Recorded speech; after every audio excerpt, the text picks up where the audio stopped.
My name is Raven. I'm in my mid-30s, and for most of my life, I've lived in the narrow space between being seen and being understood. People tend to describe me with words like quiet, reasonable, and low maintenance. The kind of woman who listens more than she speaks. The kind who doesn't make scenes. The kind who will be fine, no matter what happens. What they usually miss is that silence isn't emptiness. It's storage. I work in a role that rewards patience and emotional regulation. I'm someone who solves problems without needing credit, who keeps records without announcing why, who notices patterns long before others notice consequences. That has often made me easy to underestimate, especially by the people who thought they knew me best. This story isn't about rage. It isn't about revenge. And it definitely isn't about winning in the way movies define it. It's about restraint, about what happens when power shifts without noise, and about the moment you realize that dignity doesn't require permission. Years ago, my life reached a moment that should have been uncomplicated joy, my wedding. Instead, it became the point where everything I had quietly endured finally arranged itself into clarity. My parents blocked my wedding by claiming I was mentally unfit. That sentence still sounds surreal when I say it out loud, not because it was dramatic, but because of how calmly it was done. What followed wasn't chaos. It was paperwork, emails, professional language, concerned expressions, and one small, almost invisible detail that changed everything. The evaluation they submitted was dated 5 years earlier. This isn't a story where anyone is publicly humiliated. There are no shouting matches, no courtroom theatrics, no viral moments. What happened unfolded slowly, methodically, and mostly out of sight. People made choices based on the version of me they thought would never push back. They were wrong, but not in the way they expected. Over the next hour or so, I'll walk you through how I was seen, how I learned to stay quiet without disappearing, and how preparation can become a form of self-respect. I'm not here to paint myself as a hero or anyone else as a villain. I'm here to be precise, honest, complete. If you've ever felt underestimated by people who claim to love you, if you've ever been treated as manageable instead of capable, you may recognize parts of yourself in this. Before we go any further, let me ask you something gently. Have you ever noticed how often silence is mistaken for consent? To understand how my parents could stop my wedding without raising their voices, you have to understand who I was to them long before that day. I was the easy child, not the favorite. Favorites are noticed. I was the one who adjusted, the one who didn't need managing, the one whose emotions were described as stable, which sounded like praise, but functioned more like a label on a storage box. Stable things can be stacked, stored, moved without discussion. Growing up, I learned early that reacting too strongly made people uncomfortable, so I learned not to. When I was upset, I waited. When I disagreed, I phrased it carefully. When I was hurt, I explained it in a way that made other people feel reasonable. This wasn't martyrdom. It was efficiency. Emotional chaos never changed outcomes in my family. Composure did. To my parents, I was dependable in the way furniture is dependable. Useful, present, not consulted. They liked to tell people I was very independent, which was their way of saying they didn't worry about me. They worried about my younger sibling constantly, about their feelings, their choices, their future. With me, there was an assumption that I would land on my feet no matter what was moved beneath me. When I moved out, there was no drama. When I chose my career, there was mild surprise, then quick acceptance. When I didn't call for a few weeks because work was consuming me, no one checked in. That absence of concern was framed as trust. I accepted it as such for a long time. But trust, I later learned, can coexist with control, if the control is quiet enough. In family conversations, I was the one who summarized, the one who mediated. If tension rose, someone would glance at me, as if my calm presence alone might lower the temperature. I played that role well. I didn't see it as erasure. I saw it as a contribution. When decisions were made, they were usually announced, not discussed. Holidays, living arrangements, what would be best? I was informed, not invited. And because the outcomes were rarely catastrophic, I didn't challenge the process. That's an important detail. Nothing was ever bad enough to justify confrontation. That's how roles become permanent. By the time I met the man who would become my fiancé, my parents already had a version of me fully assembled in their minds. Rational, compliant, grateful. Someone whose life choices might surprise them, but would never truly defy them. They liked him, initially. Or rather, they approved of him in the way people approve of something that doesn't disrupt their mental map. He was polite, educated, calm. He didn't challenge them either, not because he couldn't, but because he didn't need to. Looking back, I realized that was the first miscalculation. They assumed that if I loved someone, it would soften me further, make me more negotiable. Love, in their framework, was something that made women pliable, not anchored. When we announced our engagement, my mother smiled and said, "As long as you're sure." My father said, "We just want what's best for you." That phrase, "what's best for you," had followed me my entire life like a shadow that occasionally stepped in front of me without asking. I nodded. I always nodded. Not because I wasn't sure, but because nodding kept things smooth. And smoothness had been my currency for decades. What they never seemed to notice was that while I appeared agreeable, I was also observant. That while I didn't interrupt, I remembered. That while I accepted decisions, I archived the reasoning behind them. They believed my calm meant I didn't feel resistance. In reality, it meant I postponed it. At that stage of my life, I didn't see myself as suppressed. I saw myself as selective. I believed there would be a moment when my certainty would be obvious enough that no one could override it. I was wrong about the timing, but not about the certainty.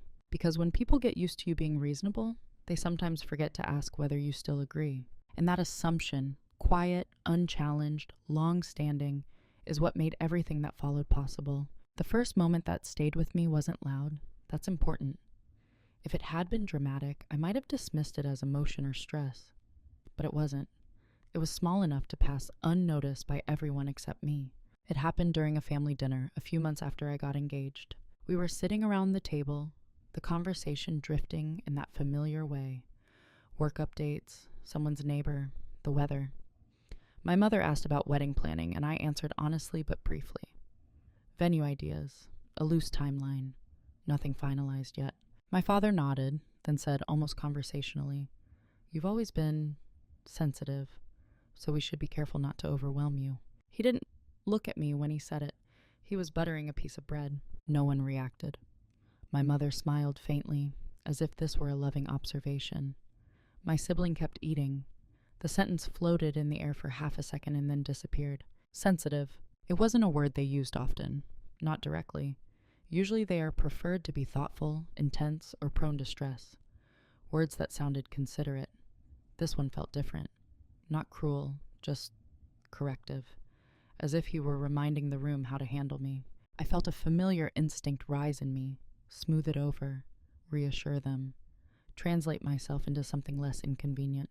So I smiled and said, "I'm fine, we're keeping it simple." Everyone relaxed, the moment passed. But something about that exchange lodged itself in my memory. Not because it hurt exactly, but because it reframed me in a way that didn't match reality. I wasn't overwhelmed, I wasn't fragile. I was planning a wedding while working full-time and managing multiple projects without issue. Yet the statement hadn't been challenged, not even by me. That night, lying in a bed, I replayed it, not obsessively, just curiously. I asked myself why it bothered me. The answer wasn't that I disagreed. It was that the word had been accepted by the room without confirmation. That was the cut. Small, clean, easy to ignore. But it changed how I listened afterward. Over the following weeks, similar comments surfaced, always mild, always framed as care. Don't push yourself. You know stress affects you more than others. Let us help with decisions. You tend to overthink. Each time I responded calmly, appreciatively. I didn't argue because each comment on its own was defensible, concerned even. But together, they formed a narrative I hadn't consented to. What struck me most was that no one ever asked how I felt. They stated how I was. As if that had already been agreed upon at some earlier meeting I hadn't attended. My fiancé noticed it before I did. One evening, after a phone call with my parents, he asked gently, "Do they think you're not okay?" I laughed. Not because it was funny, but because it felt absurd when phrased that plainly. "No, I said. They just worry. But the question lingered. From then on, I paid closer attention, not to their words alone, but to the assumptions beneath them. The way decisions were pre-framed around my supposed limits. The way concern was used to justify involvement I hadn't requested. No one else seemed to notice. To them, it was love, parental care, familiar patterns. To me, it felt like being slowly repositioned, shifted from adult to managed without any formal announcement. Still, I didn't confront it. I wasn't ready to name it yet. Naming something gives it weight, and at that stage I wasn't sure whether this deserved that much gravity. So I did what I'd always done. I remembered. I remembered the phrasing, the timing, who was present, how easily it slipped into conversation, how quickly it was accepted as fact. And I told myself that if it was nothing, it would stop. If it wasn't nothing, it would repeat. That was the quiet agreement I made with myself. Observe before responding. Let patterns reveal themselves. I didn't feel angry. I felt alert, because the first small cut doesn't bleed. It teaches the blade where to go next. Once something has a name, even an unspoken one, it becomes easier to spot. After that dinner, the comments didn't escalate. They settled. They found their rhythm. And because they arrived wrapped in concern, they were almost impossible to challenge without sounding defensive. That's how normalization works. Not through force, but through familiarity. My parents began speaking about my stress as if it were a known condition. Not severe, not alarming, just present. A background trait that needed gentle accommodation. If I mentioned a long work week, it became evidence. If I declined a suggestion, it became confirmation. See? You get overwhelmed when there's too much input. I started noticing how often my reactions were interpreted for me. If I paused before answering, it was hesitation. If I asked for time, it was avoidance. If I asserted a preference, it was framed as anxiety-driven rather than deliberate. What made it more disorienting was how calmly this was done. There was no accusation, no harshness, just a steady rewriting of intent. And I let it happen, not because I believed them, but because I believed that pushing back would cost more than it gained. In my family, disagreement had always been treated as disruption. I had learned that being easy preserved access to conversation, to connect, to peace. So I chose peace. When my mother offered to speak to vendors so you don't have to manage all that, I thanked her. When my father suggested we delay finalizing dates until you're in a better headspace, I nodded. Each concession felt small, temporary, reasonable. I told myself it was just wedding stress, that everyone was a little intense around big events, that this didn't mean anything fundamental. But beneath those rationalizations, something else was happening. My inner language began to shift. Instead of thinking I don't agree, I thought it's not worth correcting. Instead of that being inaccurate, I thought they meant well. Instead of crossing a line, I thought it's probably easier this way. That's the most dangerous part of normalized disrespect, not the external narrative, but the internal edits you make to survive it. My fiancé tried to challenge it once. After another call where my parents had proposed handling a few planning details, he said, "We don't actually need them to do this." He wasn't angry, just clear. I remember responding, "I know, but it keeps things smooth." Even as I said it, I heard how familiar that logic sounded, how old. Smoothness had always been my shield. It protected me from conflict, but it also dulled my edges. Over time, I had mistaken that dullness for maturity. What I didn't realize then was that every time I stayed quiet to keep things calm, I was reinforcing the version of me they believed in. The one who needed guidance, the one who couldn't be trusted with pressure. And because I wasn't visibly distressed, they assumed their approach was working. That assumption emboldened them. They began speaking to my fiancé directly, looping him into conversations about my capacity. Nothing explicit, just subtle framing. She tends to shut down when she's stressed. She doesn't always advocate for herself. You'll need to help her navigate the big stuff. He pushed back politely. He said I was capable, that I knew what I wanted. They smiled and said they knew. Of course they did. They were just being supportive. It was infuriating in its softness. I considered confronting it many times. I rehearsed sentences in my head. Calm ones. Reasonable ones. Explanations that would clarify without accusing. But each time I stopped myself, because confronting it would mean acknowledging that something was wrong, and once acknowledged, it couldn't be unseen. It would change the dynamic, permanently. At that point, I still hoped the dynamic would correct itself. So I stayed silent, not passively, but strategically, or so I told myself. I was gathering data, watching how far the narrative would go, testing whether this was a temporary concern or something more entrenched. I told myself I was choosing my battles. What I didn't yet see was that by refusing to name the problem, I was allowing it to define me. Disrespect, when repeated gently enough, stops feeling like an offense and starts feeling like atmosphere. You breathe it in without noticing.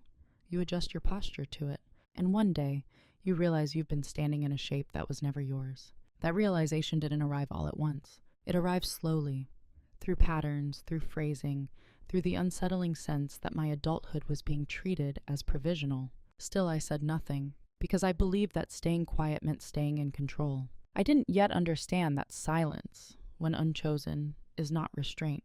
It's consent. There comes a point when repetition stops feeling accidental. For me, it happened not during an argument, but during a planning call that included my parents, my fiance, and me. We were discussing logistics, dates, guest lists, nothing emotionally charged, or so I thought. Halfway through the call, my mother said, "Raven will probably defer on this. She prefers when decisions are made for her." She said it kindly, almost affectionately. I remember staring at the wall while she spoke, registering the sentence as if it were data rather than dialogue. No one interrupted her, not even me. My fiancé paused, then carefully asked, "Is that true?" There it was. The opening. The moment when I could correct the record. I didn't. I smiled and said, "I'm flexible." And just like that, the role was confirmed. Reliable, adaptable, low resistance. In that moment, I understood something I hadn't before. They weren't reacting to who I was.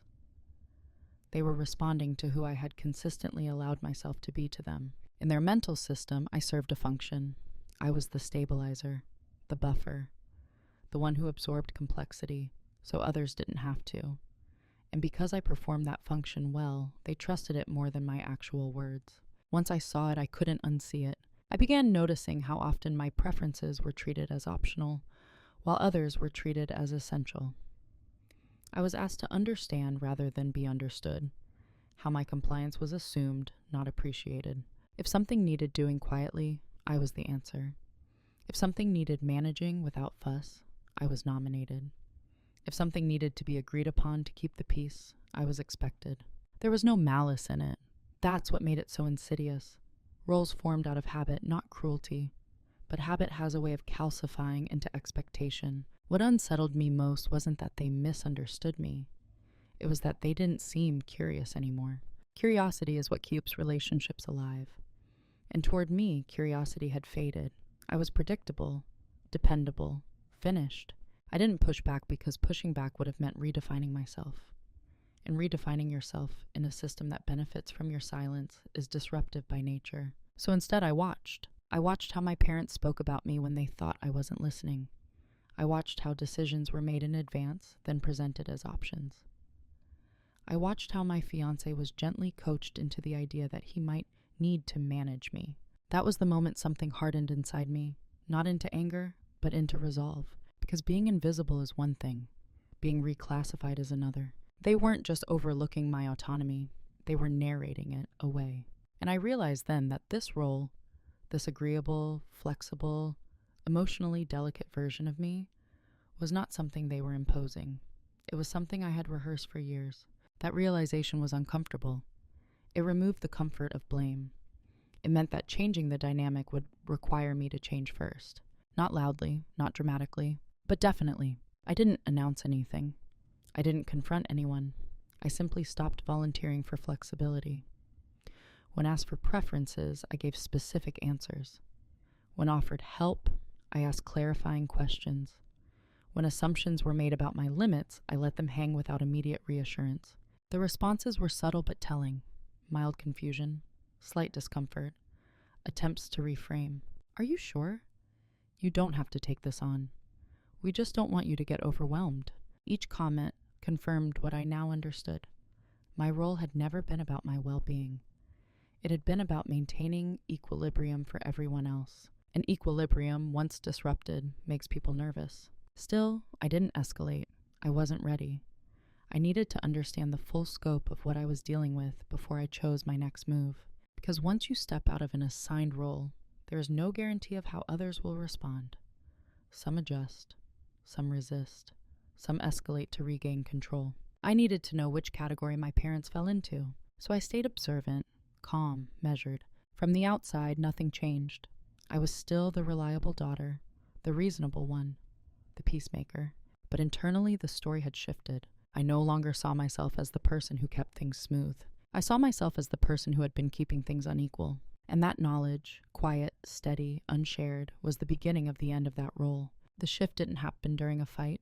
It didn't happen after a betrayal or a raised voice.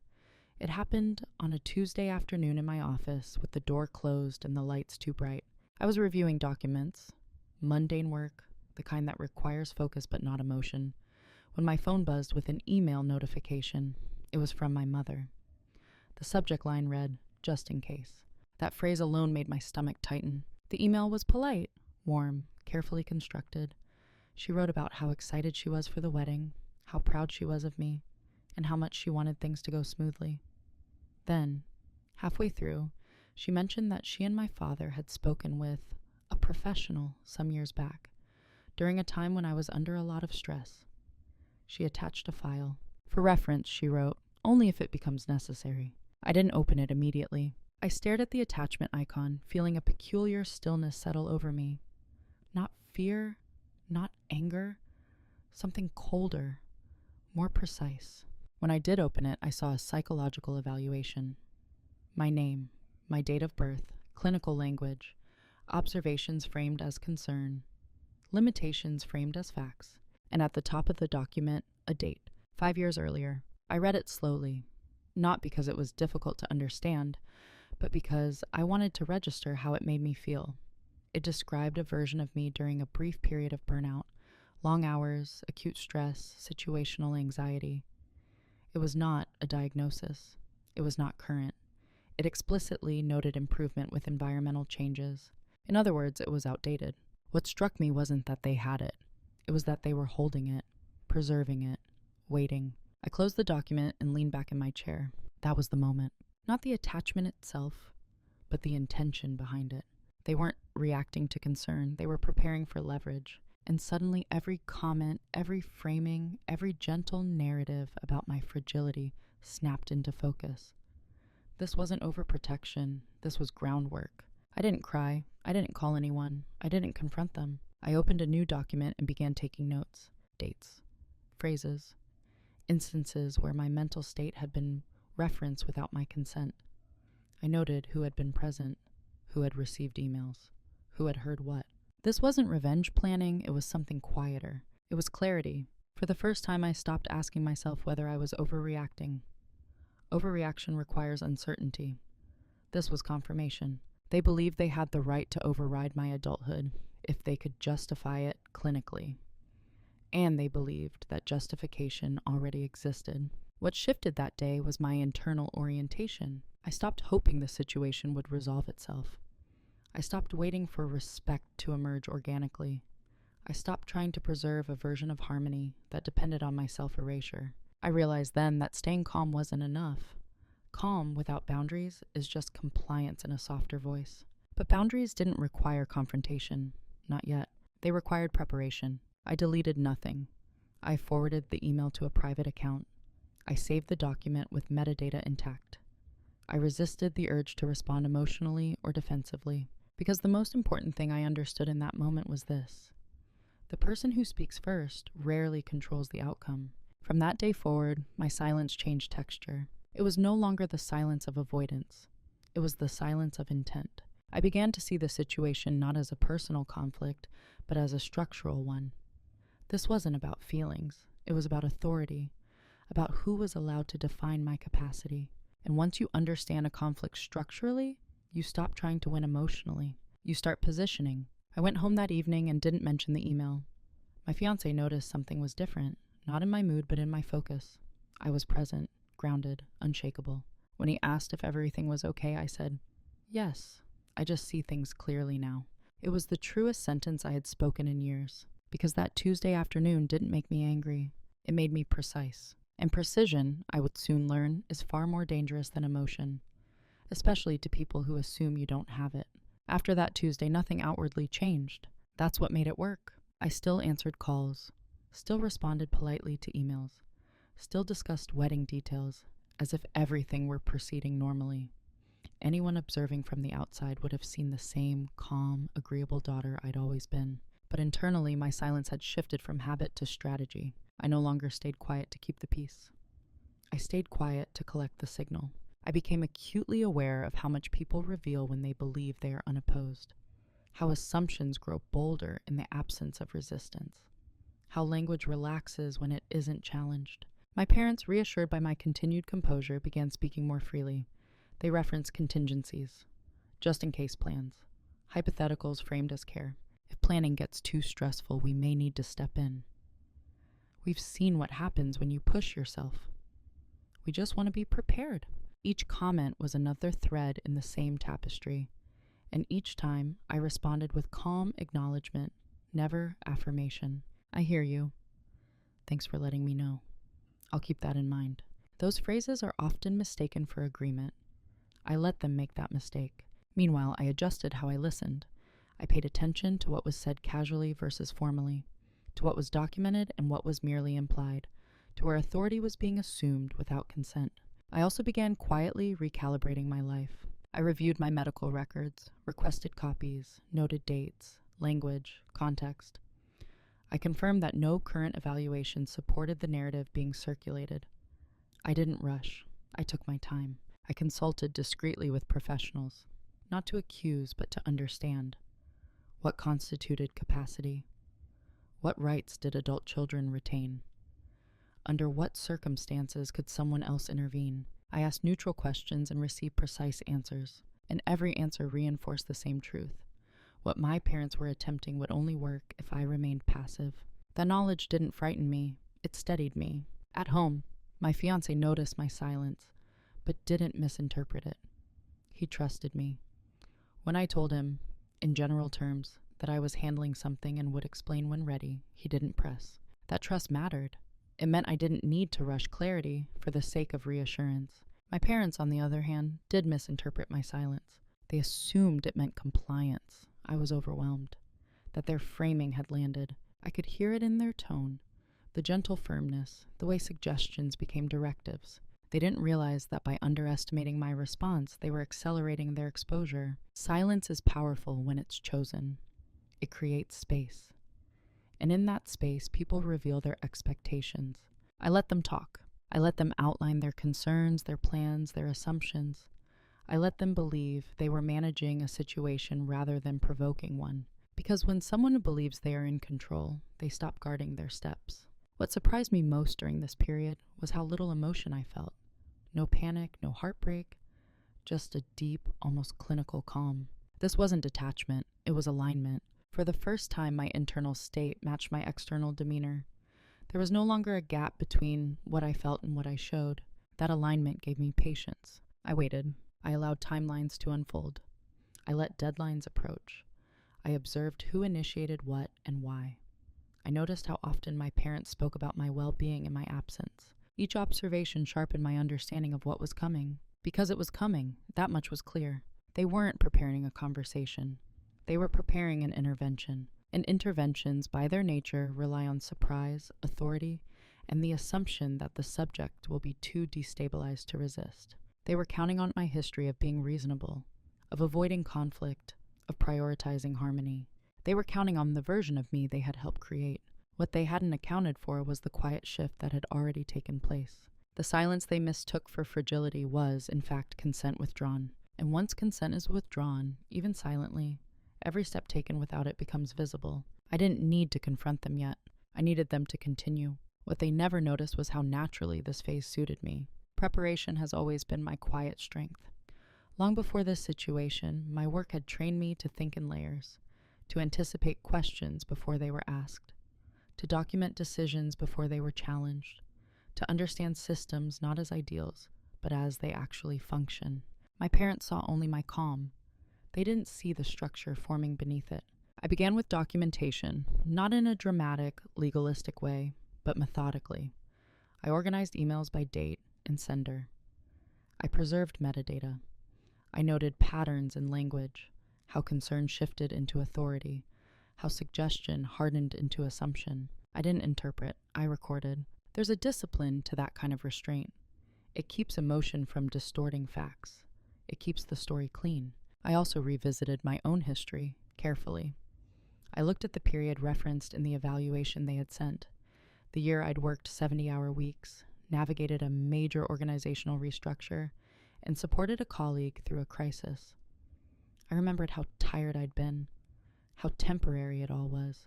That context mattered. I requested full copies of my medical and psychological records, not because I expected to find anything alarming, but because I wanted completeness. Nothing undermines authority faster than selective evidence. As the documents arrived, I reviewed them the way I review contracts. Slowly, neutrally, without attachment. What emerged was exactly what I expected. Situational stress resolved. No ongoing concerns, no impairments, no recommendations for supervision or intervention. In other words, nothing justified what my parents were implying. But implication, I learned, doesn't need accuracy. It needs confidence and timing. So I turned my attention to timing. I mapped the wedding timeline alongside the escalation of my parents' involvement. The closer the date drew, the more urgent their language became. The more they framed themselves as safeguards rather than supporters. They didn't notice that I stopped sharing details unless asked directly.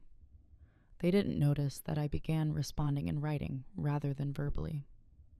They didn't notice that I summarized conversations afterward in follow-up emails. Those changes were subtle enough to read as organization, not defense. I also began educating myself quietly, not about my parents, but about boundaries, consent, and adult autonomy.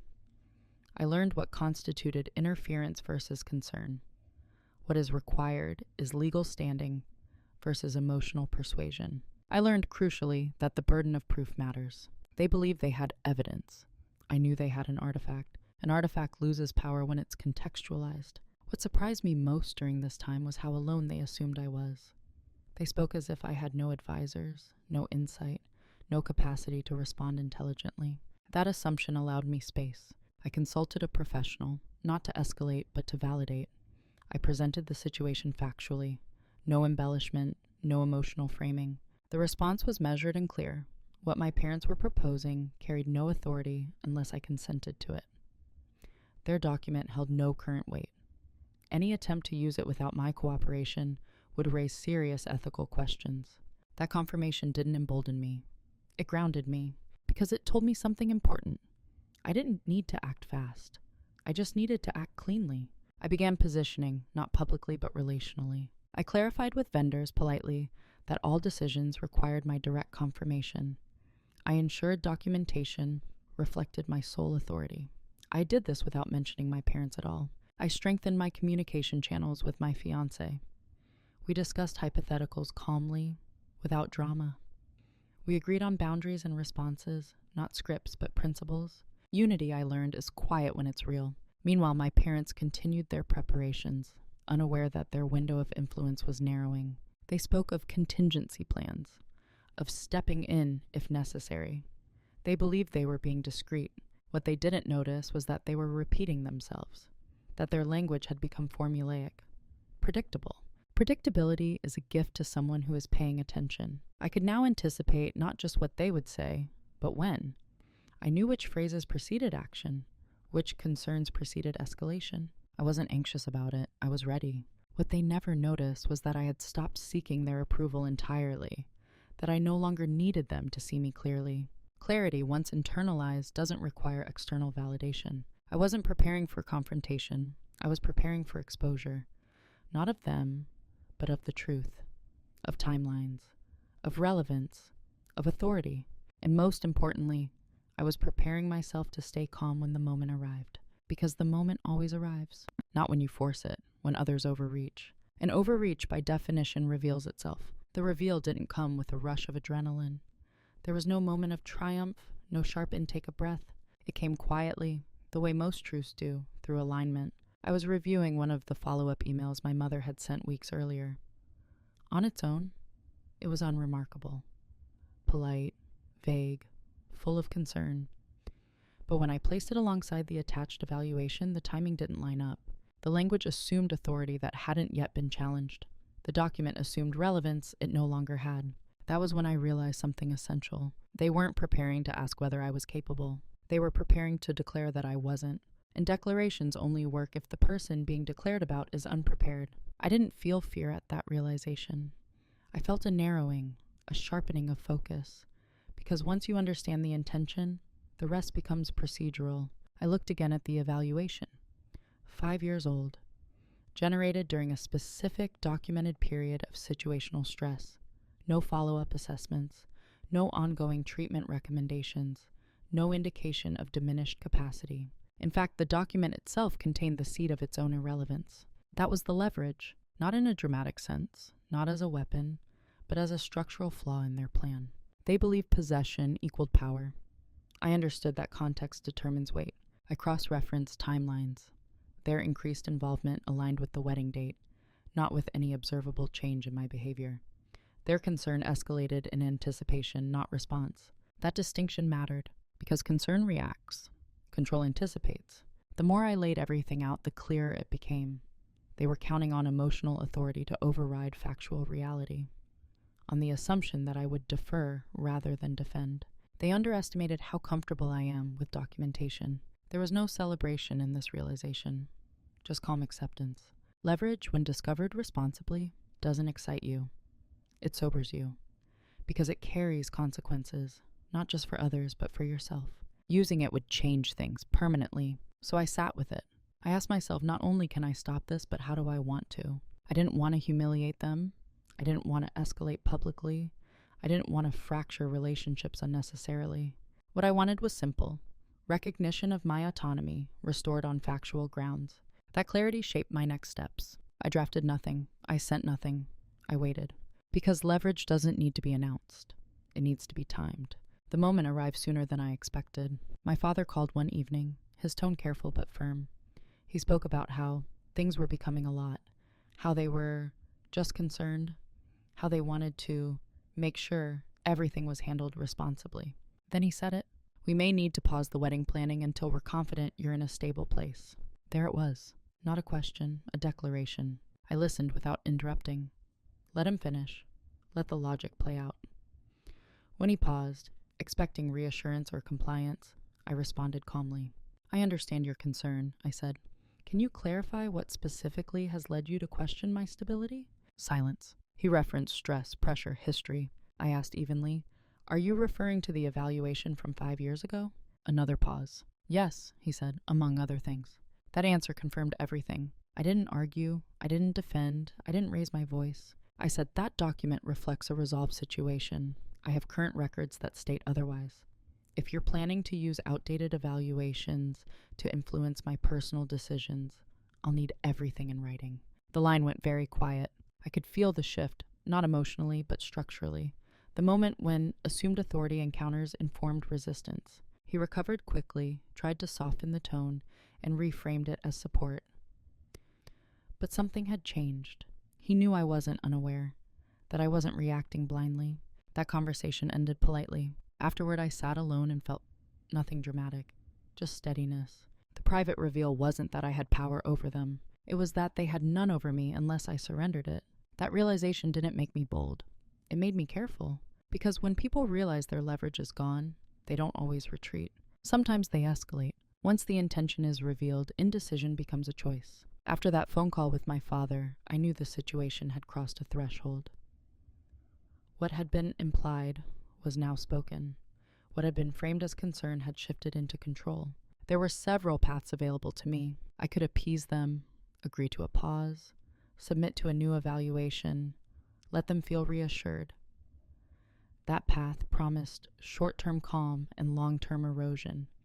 I would regain their approval at the cost of my authority. I could confront them emotionally, call out the manipulation, demand apologies, draw lines loudly. That path would feel righteous but unstable. It would invite denial, defensiveness, and reframing.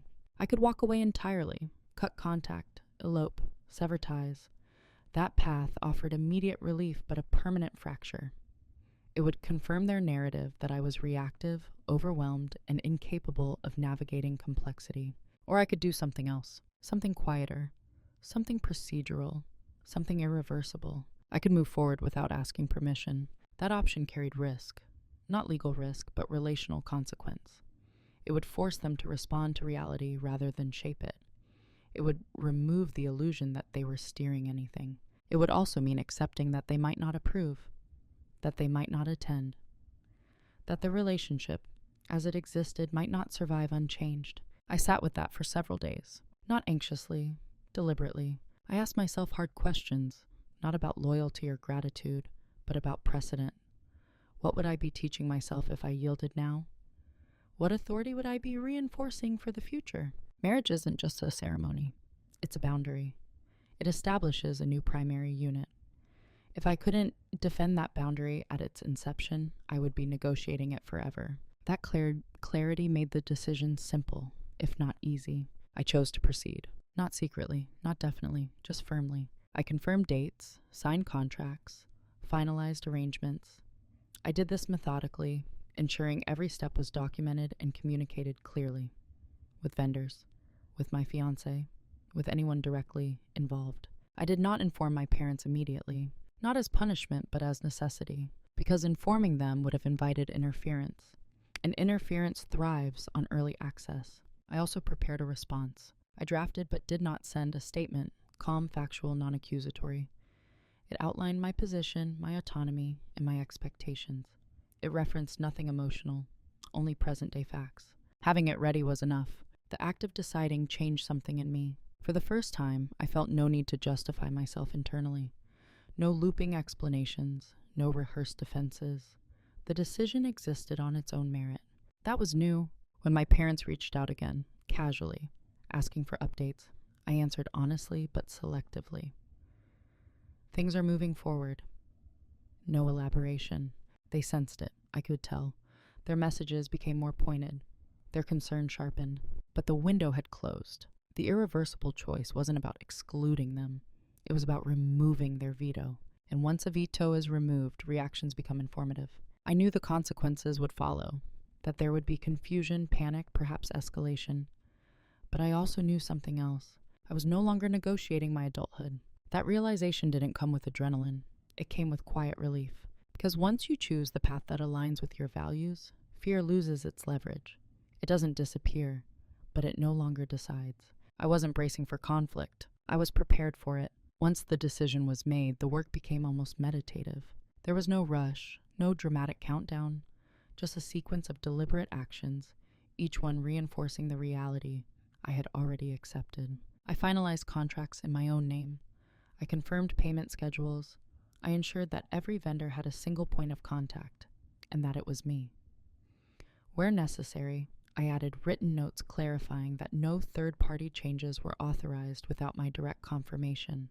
This wasn't paranoia. It was hygiene. I adjusted privacy settings where appropriate, shared only what needed to be shared. I didn't announce boundaries. I embedded them. Meanwhile, my parents continued speaking as if they were still part of the planning process. They made suggestions, asked about logistics, referenced timelines that no longer reflected reality. I didn't correct them. Correction invites negotiation. Silence lets assumptions expire on their own. I also quietly secured something more important than logistics: internal alignment. My fiancé and I reviewed contingencies calmly. What if they objected publicly? What if they attempted to intervene? What if they tried to delay or disrupt? We didn't catastrophize, we prepared. Preparation doesn't mean expecting the worst.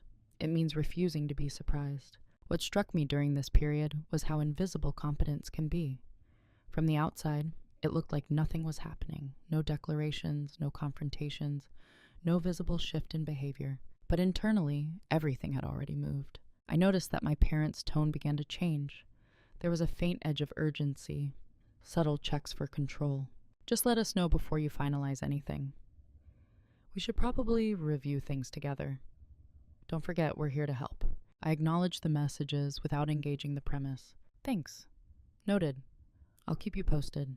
Those responses close conversations rather than opening them. Silence, when paired with action, is disorienting to people who rely on influence. They were used to managing outcomes through conversation, through framing, through emotional leverage. What they weren't prepared for was the absence of access. I also took care of myself during this time, not in a performative way, but practically. I maintained routines, slept well, ate regularly, kept my schedule steady. Stability, I knew, would matter if my composure were ever questioned. It wasn't about optics, it was about truth. As the wedding day approached, my parents began to sense that something was different. They didn't know what exactly, but they felt it.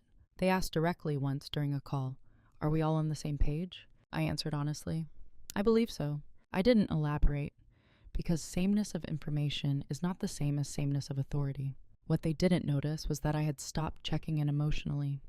I no longer sought reassurance. I no longer smoothed over tension. That absence didn't register immediately. People often confuse the lack of resistance for agreement until the outcome arrives. And the outcome was already set. Moving in silence isn't about secrecy, it's about timing. It's about letting actions speak first, so words don't have to fight for legitimacy. By the time they realized they were no longer steering, the direction had already been chosen. And there was nothing impulsive about it, only inevitability. Consequences rarely announce themselves. They arrive as absences. The first sign wasn't anger, it was confusion. My parents began calling more frequently, not with demands, but with questions that circled rather than landed. They asked about details I'd already finalized, reference plans that no longer existed. Their tone carried a faint uncertainty, as if they'd misplaced something and weren't sure when it had gone missing. "What's the schedule looking like now? Did we ever decide on?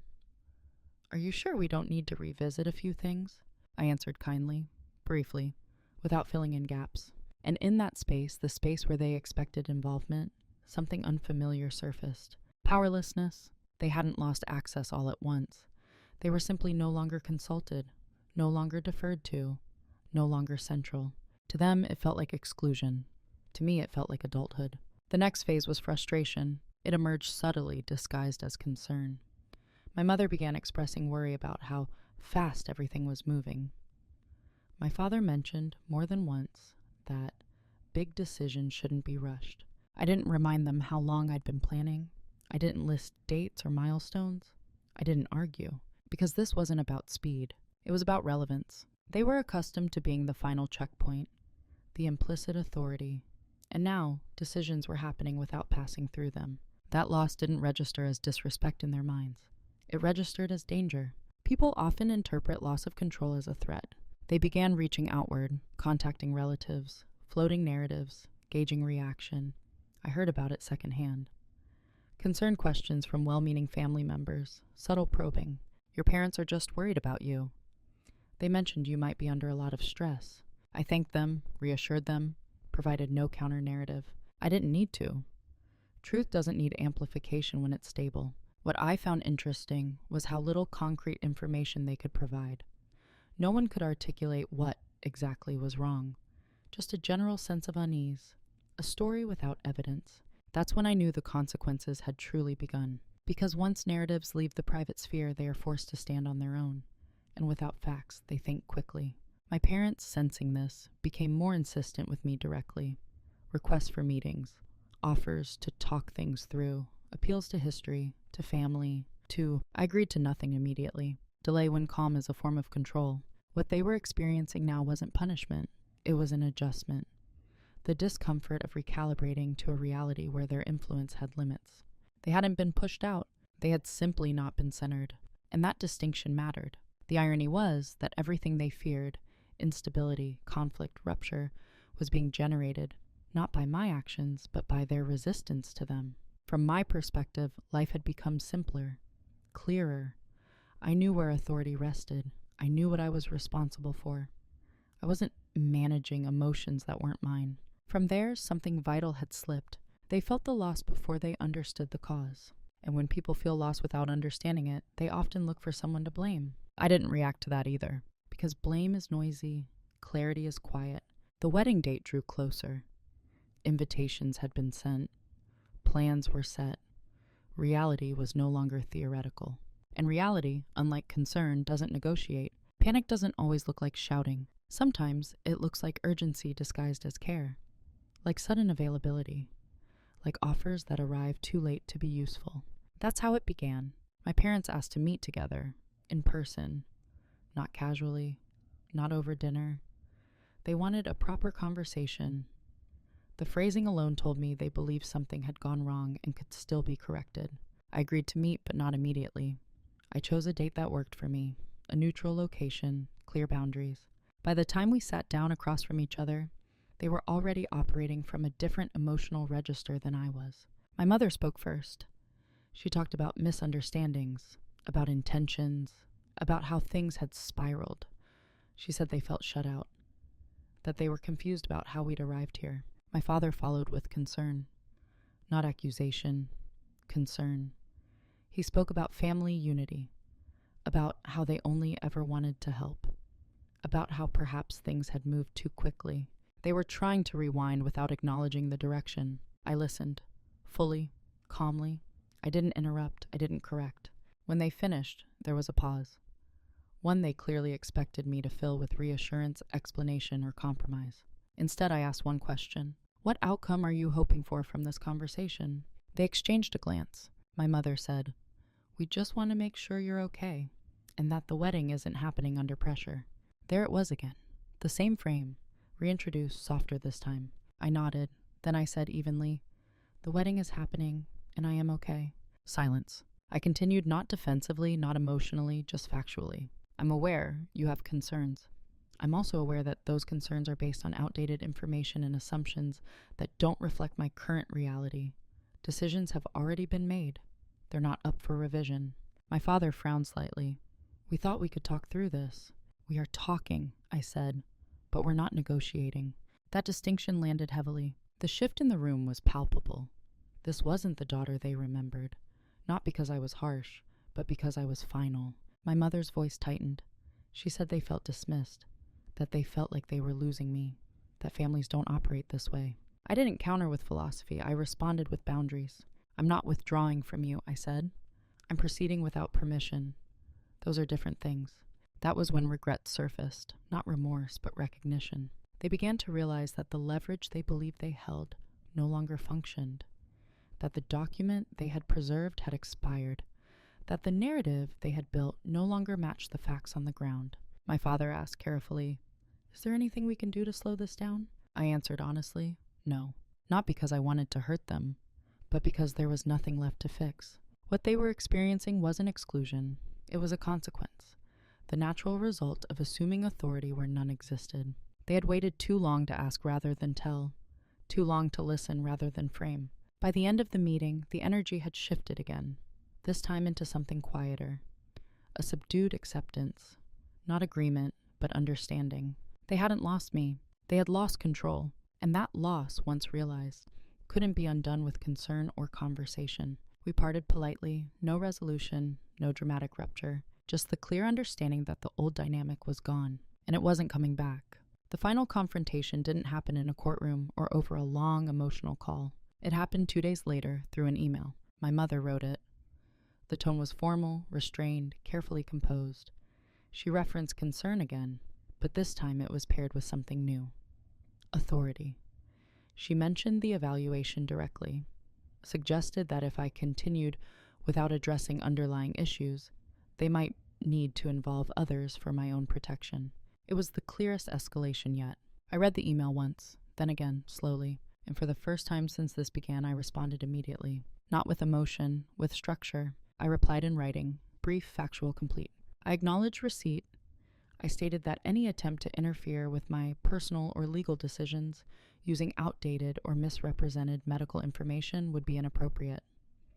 I clarified that the evaluation referenced was 5 years old, context-specific, and contradicted by current records. I informed them that I had retained copies of all correspondence, and I wrote one sentence that mattered more than the rest. Any further communication regarding my mental capacity must be directed through appropriate professional and legal channels. That was it. No accusation, no explanation, no appeal. The effect was immediate. There was no reply, no rebuttal, no escalation, no further mention of the evaluation, because authority collapses when it's required to justify itself. That email wasn't a threat. It was a boundary articulated in language they understood. From that moment on, the tone changed completely. They didn't apologize, not fully, but they stopped framing, stopped suggesting, stopped preparing contingencies. They began asking permission. Would it be okay if... Let us know if you want... The difference was subtle but absolute. What struck me most wasn't their shift. It was mine. I felt no triumph, no vindication, just a sense of alignment, the calm that comes when your actions finally match your values. The confrontation hadn't been about proving them wrong. It had been about removing ambiguity. And ambiguity, I learned, is where power hides. Once removed, what remains is reality. Clean, unembellished, undeniable. The wedding proceeded. They attended, not as managers, not as overseers, but as guests. And that distinction, quiet, unspoken, was everything. After the wedding, people expected a change in me. They expected relief, or distance, or maybe a visible sense of victory. What they got instead was continuity, just clearer. I didn't become louder. I didn't become harder. I didn't suddenly assert myself in every room. That was never the point. What changed was internal orientation. I no longer evaluate myself through other people's comfort. That single shift has altered everything. Before, I measured decisions by how smoothly they would be received, by how much tension they might create, whether they aligned with expectations already in place. Now I measure them by something quieter, accuracy. Is this true to my capacity? Is this honest about my limits? Is this decision mine to make? Those questions don't require anyone else's approval. My relationship with my parents didn't end. It recalibrated. We speak less often, but more directly. There are fewer assumptions, fewer interpretations. When they offer concern now, it comes as a question, not a conclusion. That didn't happen because they changed. It happened because I did. Boundaries don't need enforcement when they're embedded in behavior. When your actions consistently reflect self-trust, others adjust, or they drift. I no longer feel responsible for managing other people's anxiety about my life. That responsibility was never mine, but it took me years to understand that. What surprised me most was the absence of bitterness. I had expected anger to surface once the situation was resolved. Some delayed grief, some sense of betrayal. Instead, there was understanding. My parents didn't see me clearly because I had trained them not to. I had rewarded comfort over truth, stability over accuracy. That doesn't excuse what they tried to do, but it contextualizes it. Understanding isn't absolution, it's clarity without hatred. I'm still quiet, still observant, still calm. But now my silence isn't an opening. It's a decision. I speak when it matters. I document when it counts. I move forward without narrating every step. That's not dominance in the dramatic sense. It's sovereignty. And sovereignty doesn't need to be announced. There's a common belief that power announces itself. It arrives loudly, that it demands recognition. It wins by force or volume. What this experience taught me is the opposite. Real power moves quietly. It aligns facts. It waits until it no longer needs permission. My parents believed they were protecting me, or at least they told themselves they were.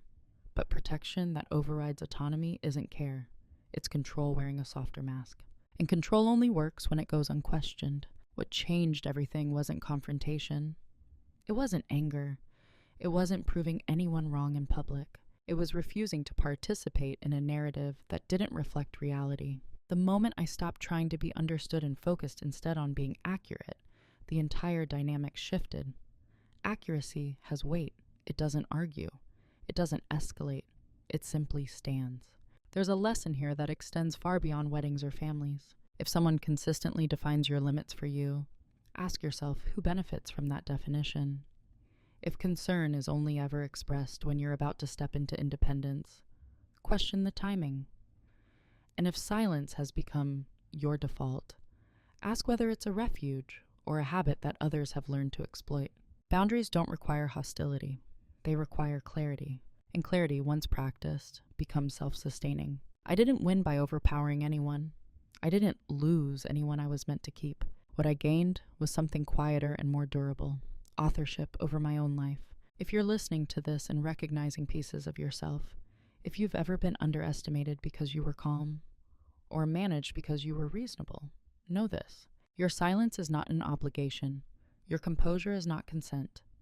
And your adulthood does not require validation. Sometimes, the most decisive moment in a person's life looks like nothing at all from the outside. Just a woman choosing not to ask anymore. Before I end this, I want to leave you with one question.